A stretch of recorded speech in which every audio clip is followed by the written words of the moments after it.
Good afternoon. Welcome to today's Capital Series event featuring a discussion with Senator Bill Dodd. My name is Kristin Connelly. I'm President and CEO of the East Bay Leadership Council.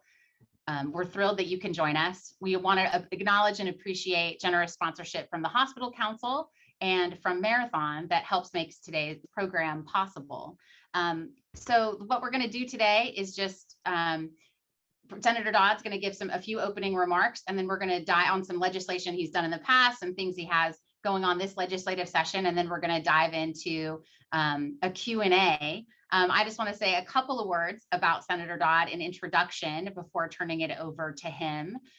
So Senator Dodd was first elected in 2016 to his current role and re-elected in 2020. Representing California's 3rd Senate district. He's a 5th-generation Californian and lifelong resident of the district, growing up on a small family farm.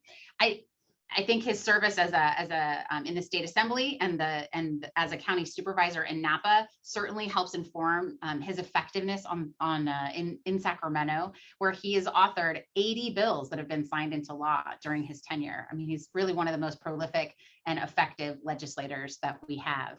I know that when the first time I met Senator Dodd, I was struck by his focus on how to make the business community thrive and how to help.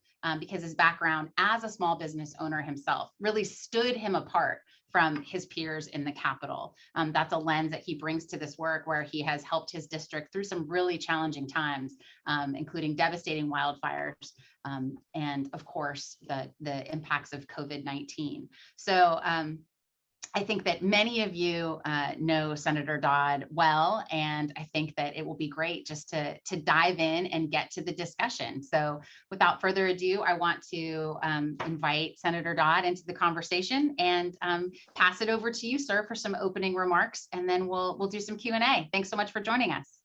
Well, thank you very much, Kristin. It's just great to be with everybody today. And once again, it's kind of too bad that we can't meet in person more often, but we all know why we're down this road. It looks like we're getting better all the time. I worry about future variants, but I think it's time to probably move into this endemic state and really figure out how we're going to live with COVID going further. That doesn't stop my penchant and drive to want to see everybody vaccinated, want to see everybody boosted, because I really do believe, and it's my biggest fear as a former, first of all, let me just say, to all the business people that are on this call, I'm in awe of you having to have done what you have done over the last 2 years of the COVID period, and still stay in business and still redirect and redefine how you do business during these times. It's humbling, frankly. I sometimes think, what would I have done if had I been in business? But my hope is to do the things that are necessary in the legislature to try to make sure that we never have to go through this again. We never have to shut down our restaurants again. I think we're probably all in agreement. This has been a lot of fatigue for a lot of people, including us, here in Sacramento as well. But I've been, even with COVID, this is something that we've, had to continue to serve in Sacramento. And one of the things I will say is, and Kristin, thank you for those nice comments. I have been successful getting a lot of legislation passed. You don't do that without great people that work with you every single day.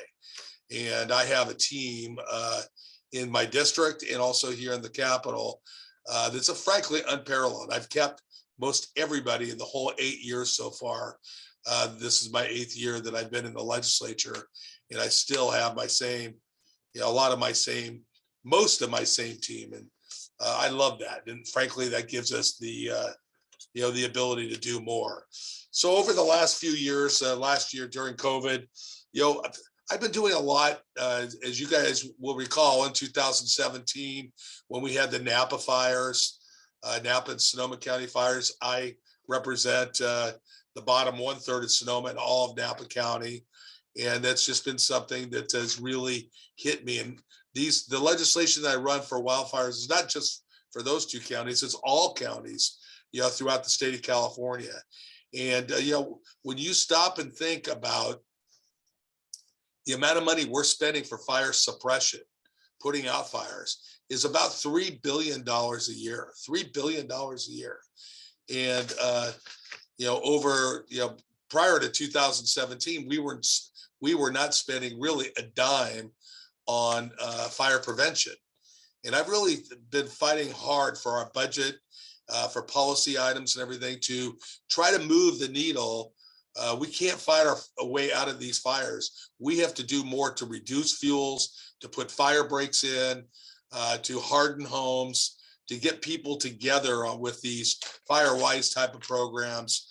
And also the state has to do more by establishing what they did with my SB 109, which is a wildfire safety innovation bill and an innovation center in the state of California to start testing and looking at all these technological innovations that we have to be able to not only fight fires, but prevent fires as well. Chemicals you can spray on buildings and trees that they don't burn. It's really phenomenal how much technology we've seen in all phases of our lives, but also in this fire area is really, really important. Prescribed burning, we're finding that this is going to be one of the best ways to, move away from, these conflagrations that we've been having by having more prescribed fires. And I had to build the burn bosses who do these fires couldn't even get insurance. And so all of a sudden here, we have a goal in the state of California of perhaps burning as much as 500,000 acres a year. Well, when you can't even have the burn bosses do any of the work practically because they can't get insurance, that's a problem. We were able to help in that regard by reducing liabilities in the case of one of those fires got out, and not allowing the suppression costs to be passed on to the burn bosses.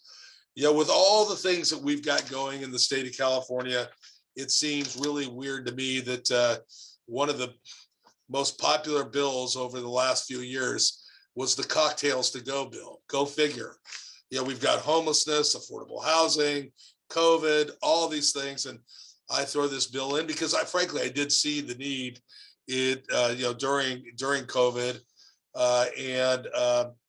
Boy, it just really kind of, mushroomed. And so I'm really happy that passed. And we're actually moving towards another bill this time that will extend that to bars that specialize in to-go type of cocktails as well, and to kind of limit the amount of food that has to be served, with the to-go cocktails.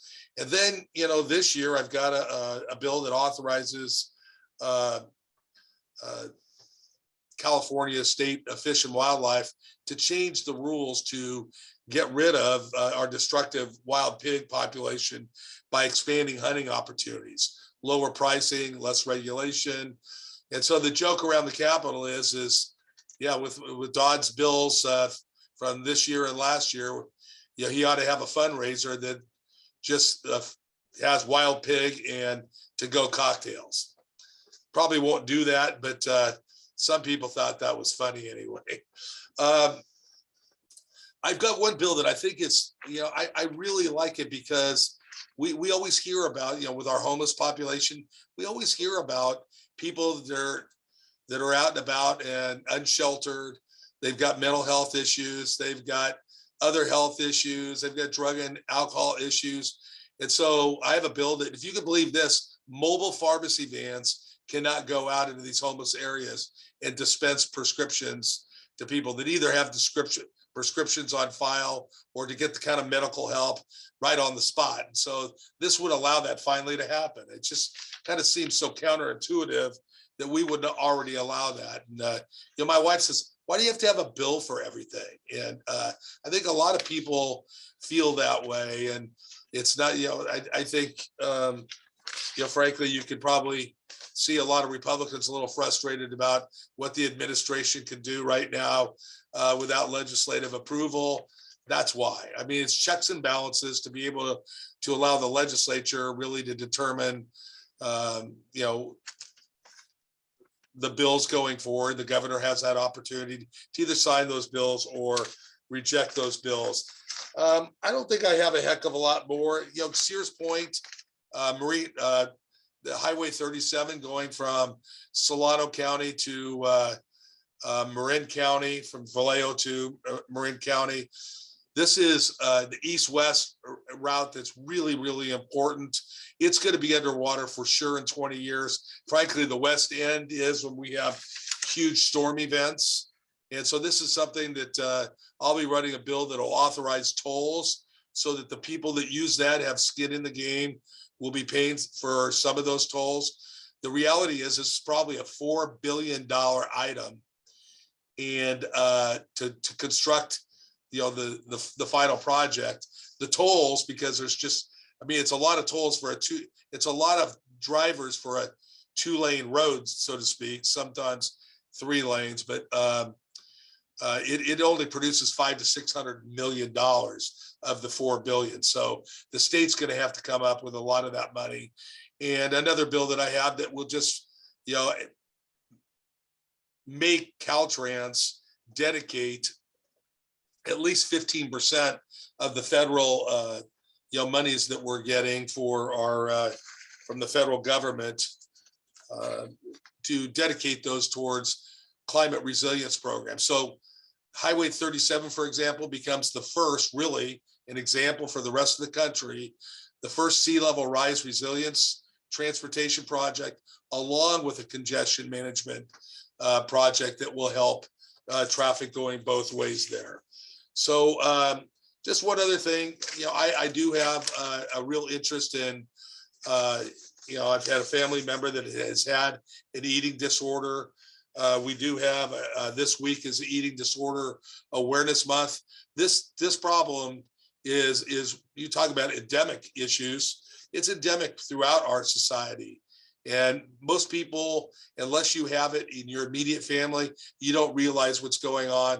Let's support people. That's what we need to do, is support people that have these issues, because not only is it debilitating for the person that has it, it's also life-threatening. And it's just, you know, really a disaster for families to have to make their way through, particularly when we don't have enough centers for people to be able to go to get the help they need. So with that, Kristin, I will turn it back to you, and let's get busy with some dialogue here. Okay, great. No, thank you so much. And as someone who lives in a community that's been impacted by the feral pigs, that's why I turned on my camera and wanted to just acknowledge. So, I mean, there's a lot to talk about. No, and thank you for the eating disorder comments. As a school board member, I mean, I just think that focusing on student wellness and all the things that we need to know about, I really appreciate you lifting that up as an issue. So it is a day. I know that you have 5 kids and 12 grandchildren, and today there is news out about masks in schools. So what do you think about, and you know, you mentioned executive power and things. I know you're headed in a couple of weeks to a vote in the state Senate about that issue, but what do you think about today's announcement from the governor to be joining Oregon and Washington at making masking recommended but optional in schools starting March 11th? You know, I support it. I think this governor, I mean, he's taken a lot of hits. I think he's done really a phenomenal job. When you look at the rest of the country, you look at where we're at, nobody saw this Omicron coming. I mean, I'll tell you, I got my 2 vaccinations by, I don't know what it was, May of last year, and it was woohoo, let's go.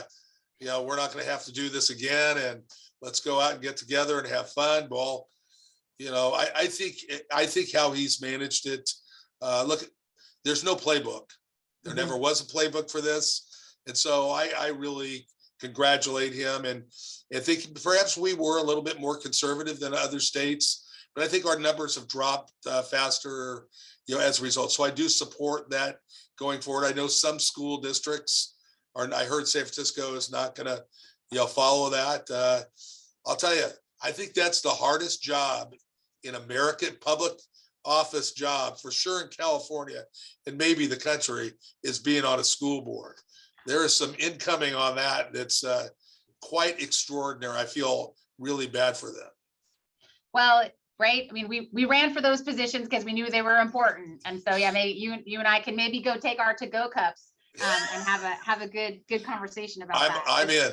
Thank you for your kind words about that. So I did, you did talk about Highway 37. I know my friend and counterpart at the North Bay Leadership Council, Cynthia Murray, is really glad about your leadership on this. We actually have a question from our chair-elect at EVLC about that, and it's regarding Senate Bill 743, which actually predates your time in the state Senate, but it's producing a significant shift in how we plan for traditional highway improvement projects, because it's requiring projects to mitigate against increasing vehicle miles traveled. And so Route 37 could encounter a problem as improvements might increase the VMT, even though, right, the cost would make it even more expensive, even though it's providing an amazing environmental improvement. So the question is, what thoughts do you have about balancing the need for such a significant highway project with the desire and value to mitigate against greenhouse gas impacts? Well, I struggle with that. I've got, we had some bills last year that I didn't support. Look, I do believe in the science behind climate change, sea level rise. I absolutely do. But I think before we start putting policies in place that impact so many other areas of our state, we have to understand what the impacts are, particularly, with low income communities. What is this going to do? What's going to do to our gas costs? And how are these communities going to, going to get by? The reality is I think he's correct that it could impact there. I'm not sure. I think people that have those jobs are going to travel, and they're going to have those same vehicle miles traveled anyway. So I don't think on this one it moves the needle, but certainly, and I think what they were trying to get at with that bill, and I'm not saying I'm correct on this, it's just my thought, is on that bill in 2013, what they were trying to do is get away from building new highways. Right. And major expansion of highways. So all of a sudden now what you're doing is you're just filling those up and they're in congestion, at the end of the day. But it's a good thought, and it's something that we're going to have to work on. Right. So pivoting, another question we got is from Elaine Schroth, who leads Visit Concord, and she's on our board. And so she asks about acknowledging that hospitality and tourism have been the most severely impacted industry in the nation. How is the state, so her question is, how is the state supporting the service industry and tourism and related workers? She has another question, so we'll just take this first parter. Not well enough. I've been very disappointed, frankly, in some of the regulations that we've had in that area, as you well know, because of I represent in Contra Costa County, Pleasant Hill, and Martinez, and about ready to get 3 other areas with the new redistricting, which we can talk about later, but also having Sonoma and Napa. And frankly, I think on some of the regulations that we had in place last year, and I'm trying to think of we had one bill that was putting more regulation on those industries in terms of their employees. And I just felt like during a time where that industry that has just been beat up, doing that and messing with the way they hire people. I think that the issue was there, they had to, if they ever reduced their workforce and then rehired, they would have to go back and give people, the jobs that they had before, and they had to give them 60 days notice. It really doesn't work that well with businesses and rehiring, particularly if you need a person today just to stay open next week. You can't wait 60 days for noticing. Plus, right now, it was really a bill that was unnecessary because workers that want to work have a job. And so we don't artificially need to make new rules and regulations to help out workers that, particularly in this sector, because if they want a job in hospitality, there are more jobs than we have people for. Right. No, there's so much more work to do to help support that. I know was a lot of funding in the budget to promote California tourism. And so I know this will be. And I was happy about that. Yeah. The promotion budget that we did and, yeah, and everything. But I think we need to be careful in the new rules that we have, frankly, with business in general, but also an eye to those businesses like hospitality that got really clobbered in the pandemic. Right. Well, just to pick up on something that you started talking about, one of the questions I had was about redistricting. So sort of two parts. One, I'd love to hear your thoughts about kind of your new district. And then also, how do you think it's impacting the legislature that there have been so many resignations and retirements? And there's, you're looking at getting more than 30 new colleagues next year after the election. So what do you think about that? So two-parter, your district, and then just this whole new We'll start with my district. I pick up Brentwood, Bethel Island, Discovery Bay. My district will lose Pleasant Hill and Martinez, which is very disappointing. But as my chief of staff, Ezra Shaban, told me, I don't have to worry about that because I was elected to represent Pleasant Hill and Martinez, and I will represent them until I'm out of the legislature. I'm not going to not show up. I'm going to show up. That's what I agreed to do. And so I'll be there. And,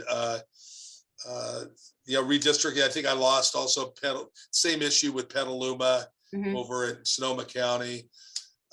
Picked up some areas in West Sacramento, to be specific.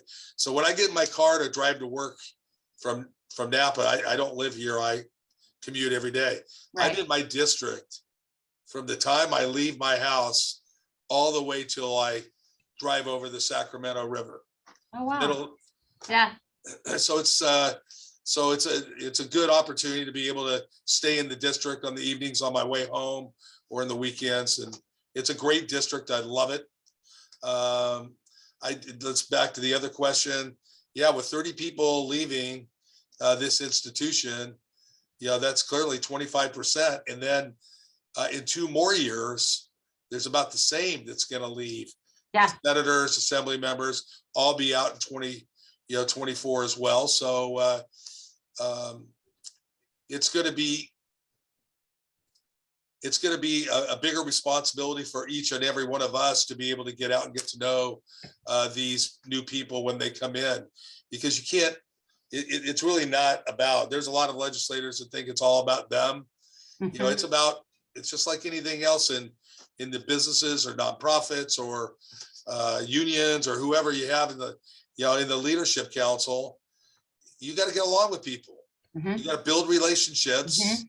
You got to work together to get things done. And I'm one of those guys right now, right, wrong, or indifferent. I'm a moderate, and I love being where I am.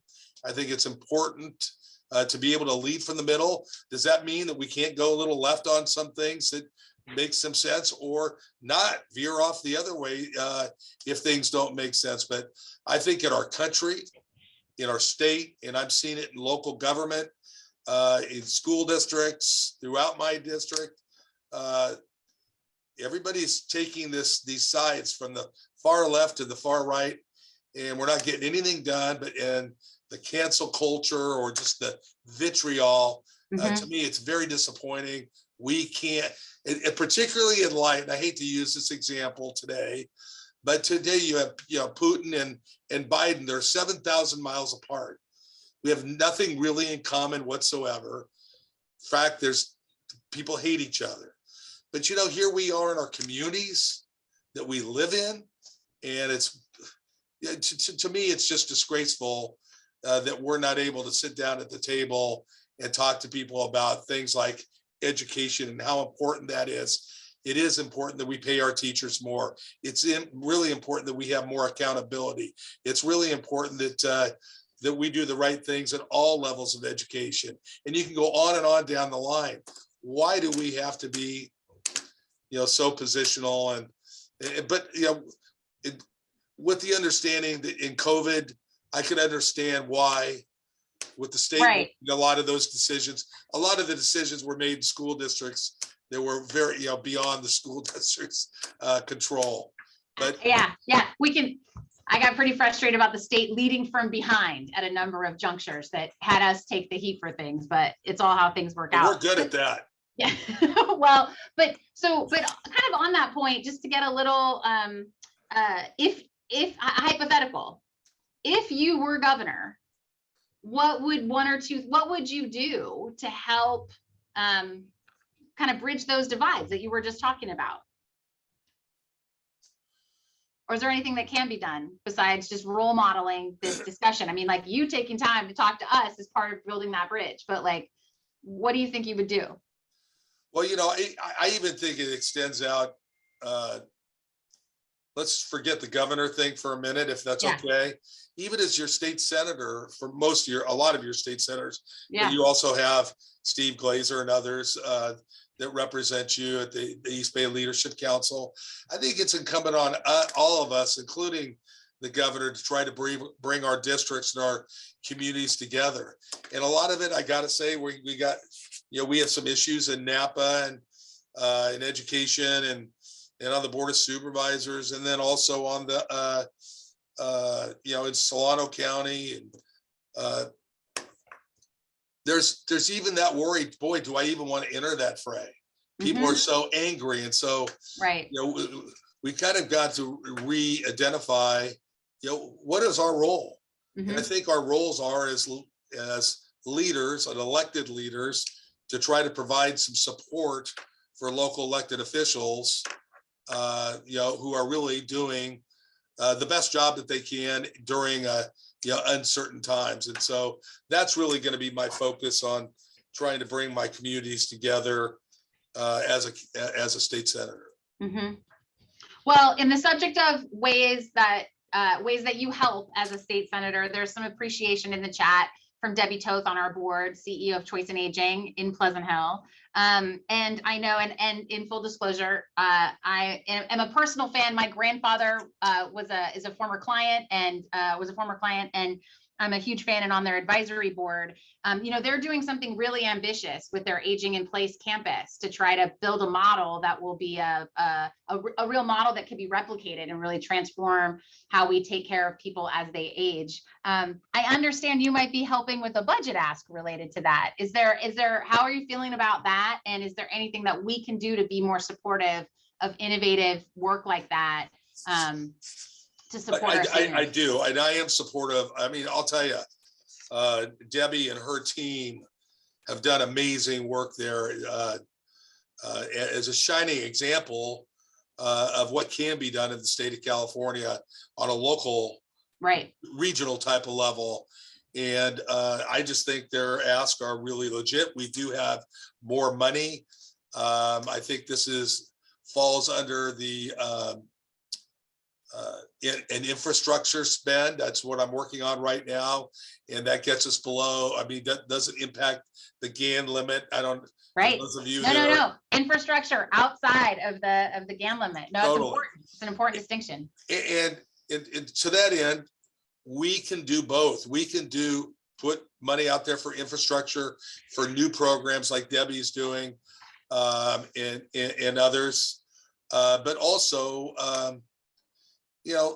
It's about time that we start, maintaining our own buildings. It's embarrassing to me when I go out to a prison.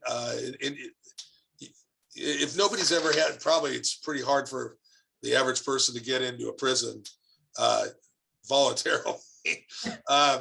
You wouldn't want to get in any other way, I'll guarantee you. But it's really depressing, frankly, to see. What goes on behind those walls, and to see, like, during a rainy day, that water is just coming down on the inside, that our buildings are dilapidated. Our state veterans home is not what it should be. Our state hospitals, and we have to put more money into preventative maintenance and those type of infrastructure projects, just like any business or anybody else. if you don't take care of that, it's going to ruin you on these budgets that we're going to have in the future, where we're not going to have a lot of excess money to spread around. So it's really important to me, particularly that's my former business, business experience at play, that we take care of that now. So we're not going to have to rob from adult day services, in 2030 because we didn't think ahead. Well, on the subject of infrastructure investment, I was curious about a question. Housing is something on everyone's mind. You referenced, your bill to support mobile pharmacies. We have too many unsheltered Californians. It's a top concern of Californians, poll after poll, about what we're doing. One specific piece of it is that, housing production hasn't kept pace. I mean, I'm a native Californian, hasn't kept pace basically my entire life. And housing construction costs are a real problem. And so what, just in thinking about lumber and maybe what we can do creatively to suppress wildfire and produce lumber, what do you think, what can the legislature do to help reduce additional costs on housing production and do something creative here? Any ideas? A lot of that supply and demand, as well. And we do have all those trees. I actually did go to Sierra Pacific Lumber last summer, for a tour. They're doing just that right now. I would suggest that, we have biomass plants and those, purportedly have, air quality issues that are not, that are frowned upon. Maybe there's some possibility with some of those that we can help offset or support in our cleanup. We've got 1 million dead and dying trees in our Sierras. And we've got to do something about that, because that's an absolute tinderbox out there. So that is a good idea. I think there are things that maybe perhaps what we could do is work with cities to look at what really is the expense of putting in, housing in cities, and are those expenses, are they a percentage of the total sales price? And is that really the costs that are being charged by the local cities, is a lot of money. And look, what I'm not trying to do is get in the way of our cities or counties, for that matter, getting the money that they deserve to process permits and everything. But some way we have to make sure that, it is being done, appropriately, because that's a big cost of a single family home, today. Yeah. What other thing that I didn't bring up, what could you do for like Debbie's budget ask? Oh yeah. Or any one of those? We do have my good colleague, Senator Nancy Skinner. Yep. That you represents a lot of you in the East Bay. And she's a phenomenal budget chair. She gets this stuff, but getting a message from you would be, in my view, quite helpful. Okay, great. Thank you. It's the rare guest in one of these programs that holds themselves accountable to a piece of a question they didn't answer 3 questions ago. So thank you. And I know Debbie will love that.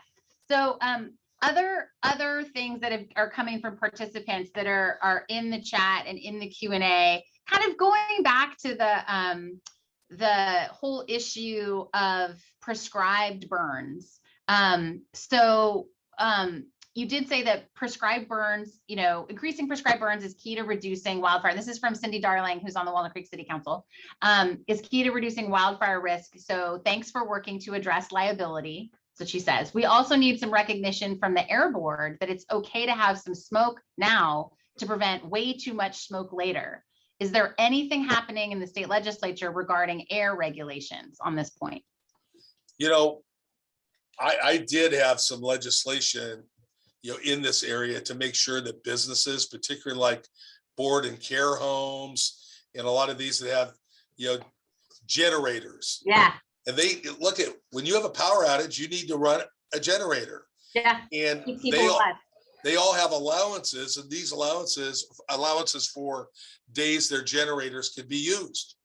And these allowances were all created before public safety power shutoffs. that PG&E brought to us. So is that really fair that a business like a hospital, your local John Muir Hospital or whatever hospital throughout the East Bay, now has to go get permission at the 11th hour from the air board? I thought it was crazy. And so I had a bill in, but I'll tell you, the collective powers of all these air boards throughout the state of California is huge. That bill did not go anywhere. Very disappointed. But I will say, I've seen some movement from the air boards, particularly, in the Bay Area Air Quality Management District, and even South Coast sent me a letter after the bill saying, despite the fact we were opposed to your bill and making it a statute in the state of California, we are committed to making sure that we are recognizing that things around us are changing. And I have not, if anybody hears about any prescribed burns that are not being allowed to happen because of the air board, I'd like to hear about it. But I'm hearing that there's more understanding and working together. Okay. Well, we'll follow up with you on that point. And kind of related, I know that the air districts actually don't, like, how they calculate economic impact of their regulations is not consistent with how state agencies do it. And we, as a business organization, it would be helpful to have them be better at that. So that's something but we'll work the air district on that. And if we need state help, we will turn to you.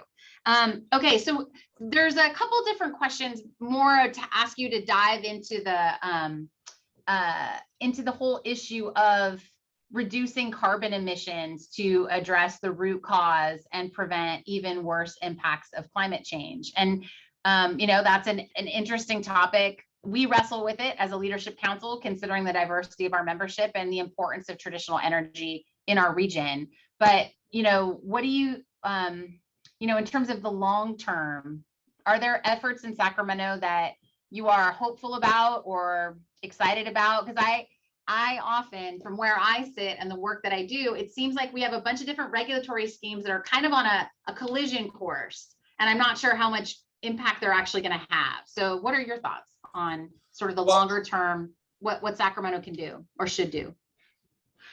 Yeah, we have members that think that we haven't done enough, and you from time to time you'll see editorial board from the Chronicle or the Sacramento Bee, or LA Times, that suggests that we haven't.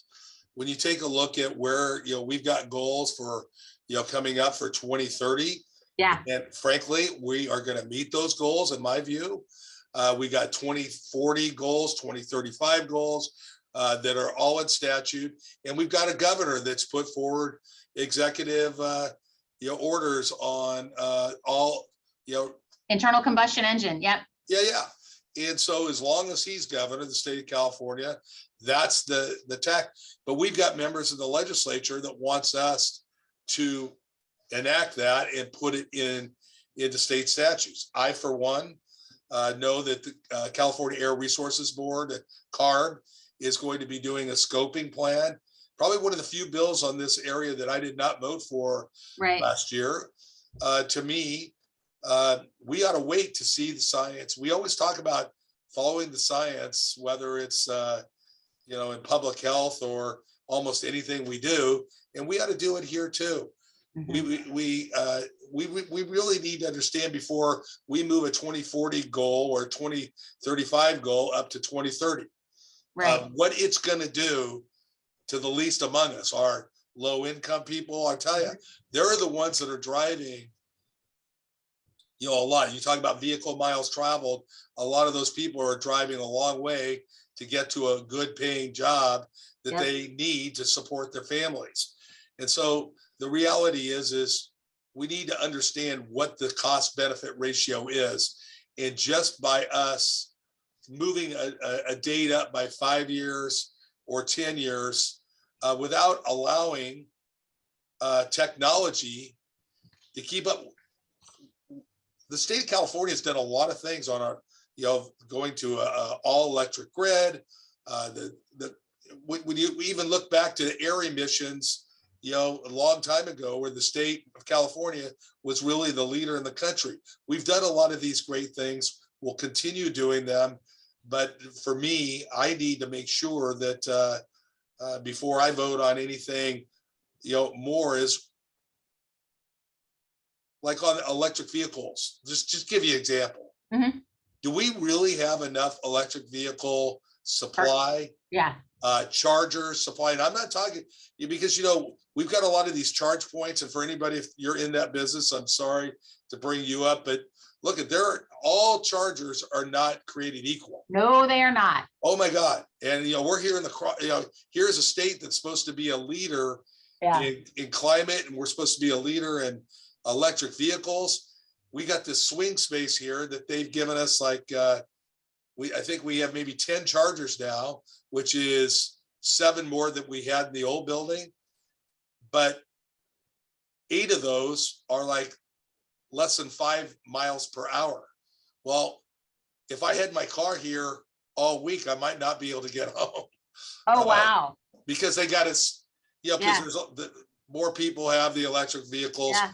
So the reality is I think carbon capture has a lot of promise, but we've got people that are just such purists in our environmental community that they're afraid. And look, fear is okay. That's where we have the discussions that help us get to the next level.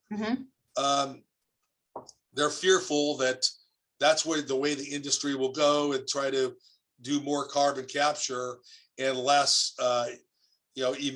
emission reduction from what we already have, what we already have out there. Right. So from my vantage point, we need to move to carbon capture as soon as possible to maximize. And no, we needed all of the above. We need all the above, and we also need hydrogen in all these areas to allow technology to catch up. You're starting to see in the Bay Area, our Bay Area refineries move to a more clean methane gas, Marathons. I think one of our them, members are doing amazing things. Phillips 66. Chevron is announcing that they're putting in 20 hydrogen charging stations throughout. I see that these companies are starting to see the light, and I see us moving down that line. And I just think that we are going to be working with these companies. The absolute mantra of annihilating all the oil companies and getting them out of the Bay Area. And I get the fact that air quality is an issue, people living around them with asthma. I'm not downplaying all that. But at the same time, you look at what's going on with the world oil supply today, and it all of a sudden gives you some pause to think, are we thinking all the issues through well enough and being energy independent? Right. And capturing the expertise of the private sector that's making these investments. I mean, I think that's hugely important. We've lifted up our water and environment task force leaders have featured the great research out of the Lawrence Livermore lab, whose scientists actually did the work to figure out everything that needs to happen in order to meet these important international benchmarks to sort of prevent the worst case scenario. And carbon capture is a big part of it. So I'm glad you brought it up. But I wish we would do that more and use an organization like that or educational institutions as the backbone of our decision making, frankly. Right. No, I mean, and your district is very much in our area in the East Bay is very much the highest, most educated, these great resources in the labs and the universities in Berkeley and Davis and other places. So there's a lot of good folks that know a lot of things. Just kind of shifting gears a little bit. I am always curious of asking, don't constrain yourself by a particular position or anything. If you were all powerful, what is one thing that you would like to see the state legislature enact in California? Not constrained by anything. Not constrained by anything. Because you're a wise guy. You've had all these different positions in local government and now been in the state legislature. You're a small business owner. If you were all powerful and could do something, what would it be? I wish I'd had that question ahead of time, Kristin. I would have given that more thought. But under the well, you can file it away, and I'll ask you some other stuff. Yeah, ask me some other stuff, and maybe I'll flash on perfect. stuff. I recently did one of these conversations specifically about housing with Assembly Member Buffy Wicks, right? She's the new chair of the Assembly Housing Committee. Yeah. She seemed, and we were, she was really pushing that we need to do lots of things to increase housing production, but also protect tenants. And she seemed a little hopeful about some CEQA streamlining to help with housing. Do you think that there's a possibility there? I mean, there's so much research out there about the shenanigans that happen with people misusing CEQA, to prevent, a gas station across the street preventing another gas station from opening up, or, because you can do it anonymously, or people being very, very NIMBY and preventing a homeless shelter from opening in their neighborhood, or preventing infill projects that are really would be better for the environment, to the conversation we were just having. So do you think that there's some tweaks that are possible? Well, yeah, I mean, look, that would certainly be one that if I was all powerful, that I would handle by executive order. That said, every one of those things comes at a price. Yep. And organized labor, particularly the construction trades, and it's one of those things that it's not either or. I mean, I'll tell you, they have really helped in so many regards at our refineries. Oh yeah, the workforce. I'm not meaning to beat up on the building trades and doing. No. I get it. I wasn't really concerned about you beating them up. I was concerned about them hearing that I beat them up. Okay, yeah. Understood. But seriously, no, they do, and those jobs are incredibly important. They're high paying, retirement security. But we've got to figure out, particularly in those areas where we don't perhaps have the local. It's a big state, and to be encumbered by these rules and regulations, if somebody's going to be using environmental reasons for under CEQA, I'm okay with that, because that's what it's there for. Right. But to be able to use that as a platform for other uses, I think is disingenuous. I don't see that happening through the legislature, frankly, anytime soon. I wish it would. I think it's important that that we have the ability to do that. Yeah, and I recognize that it's hard. I mean, I know our organization, 10 years ago was trying to set a table to have a meaningful discussion, and it's hard to do. So, so anyway, no, I appreciate your thoughtful comments about that. Is there anything that you want to comment on as it relates to your bills on insurance rates and taking care of people, and that you want to make any further comments about insurance? Yeah, one of the things is, during the fires, I mean, when I woke up, November 8, 2017, I didn't have wildfires insurance, PG&E, any of this stuff that I'm immersed in today, even on my mind, on my legislative agenda, none of it. I didn't know other than, buying insurance policies here and there, really pay much attention, pay the bill and let it go. But let me tell you, as you start going through and you have victims that have lost everything, to me, it really demonstrated a great need for legislative change to change people's coverages. And we saw that with wildfire. We're seeing it happen right now with uninsured motorists. Right now there's a requirement for everybody to have, I think it's 15,000, the terms of art to 30,000. I've got a bill this year that's going to extend that. There are so many people that have gotten clobbered by an uninsured motorist, and there's just not enough money to go around to, if somebody needs, to be in a hospital the rest of their life. These things can really break people. And so that's something that, that I've seen, and why I'm really interested in that area. I would say, yes, there is something now that if I were the king for the day, or in the area of insurance, we have, what was the proposition for the that created the insurance commissioner's Oh, office. yeah. I can't Prop remember the 10 number, but right, I yeah. think it was Prop 103 or something like Oh, that. yeah, it was Prop 103. Exactly. Yep. So essentially right now, the way that was set up, and this is one of the reasons I'm not a big fan of ballot initiatives any longer. I just think we give so much to people that is really without the understanding and the background information that people need to make a good decision. Like on, even for law enforcement on Prop 47, we probably went too far on that. I voted for it. I gotta say it was something that I thought was important at the time, that we may have been putting more people in jail. We were, but we kind of went too far. And every time you have a ballot initiative, you have to have another ballot initiative to fix it, right? Because it's stuck in the state constitution or in statute. Yeah. And so with this insurance, if you have an increase in your insurance premium of anything more than 7%, you have to send that out to an intervener, and it goes to the intervener, and the insurance commissioner gets it. He gets it to the intervener. And by the way, the intervener was the very guy who helped finance and put together Prop 103.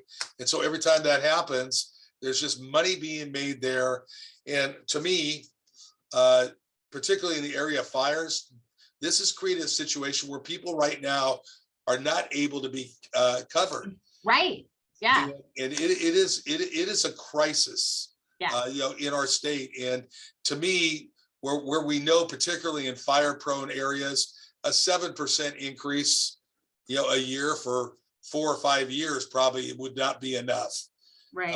But they're not asking for 20 or 30 or 80% increases. They'd come in and work with the insurance commissioner's office. So that's one of the things I'd like to see change, but it can't change without a vote of the people, and it's too complicated, and I don't see it changing anytime soon. But that would be one area that if I could snap my fingers and restructure how that all works. I want to protect. If you can imagine this, we have the lowest auto and home rates in the country, in the state of California. Now you tell me what other product or service that is the lowest in the country that we have in the state of California. Right. Probably zero. Right. That shows you that we don't have really the balance we need. And to me, that's one of the big problems why people don't have insurance today when they really need it. And they're going naked, businesses, homeowners, and hopefully they get lucky. But I think we've got our insurance commissioner and a lot of the people in the legislature, we're working full time to try to get more coverages out there. Okay.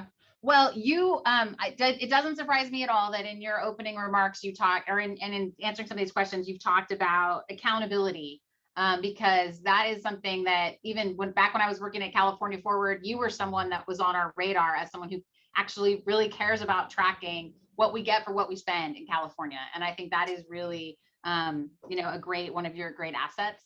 And so I appreciate that you brought it up. You have been, at this answering questions for nearly an hour, and that includes me asking you a ridiculous question about having to be all powerful. So I will be sure to never ask you that question without advance warning in the future.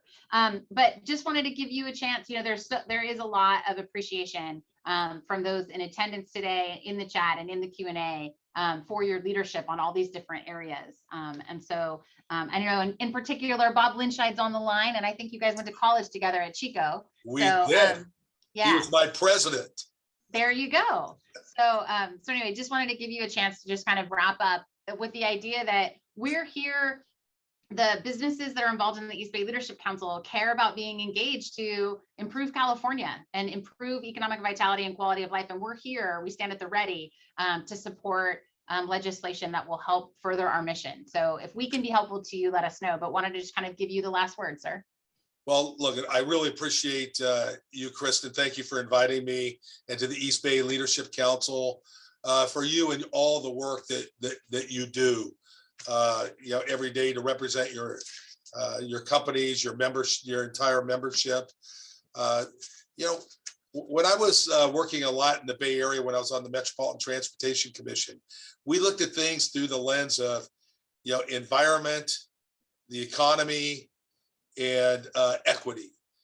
And it seems like some way, somehow, the tools that we were using back then to work together to try to do that have all kind of gone off, and now we're using a lens of just equity, or we're using a lens of just the environment, or in some cases for pro-business people, just the business environment. And I just think we need to get back to be able to be using those tools, working together, because all three of those are important to all of us, and they have to remain important.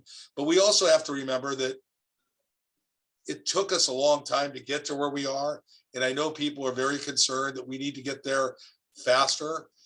We do have a timetable, and I just appreciate your organization for being out there and looking through the lens of the 3 E's. And I know that's what you do. And I hope that more of us in government start considering that, because there's a lot of decisions that are made here outside of the business lens, and it really bothers me. Yeah. And we need to make sure that all three of those E's are covered in every decision we make.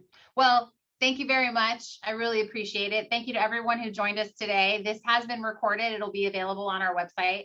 So again, thank you, Senator Dodd. I know time is very precious in the state legislature, so wishing you continued luck throughout the rest of this legislative season, and we'll be in touch. Wanted to just again thank our sponsors for today, the Hospital Council and Marathon. Wanted to have everyone save the date for March 31st. That's a Thursday, where East Bay Leadership Council is going to be collaborating with the Pleasant Hill Chamber, the Walnut Creek Chamber, and the Industrial Association of Contra Costa on an in-person candidate forum at the Contra Costa Country Club to hear from the candidates running for the Board of Supervisors in the 4th District. So that'll be at 4 o'clock at the Contra Costa Country Club. And with that, please stay safe, and thanks for joining. Thank you.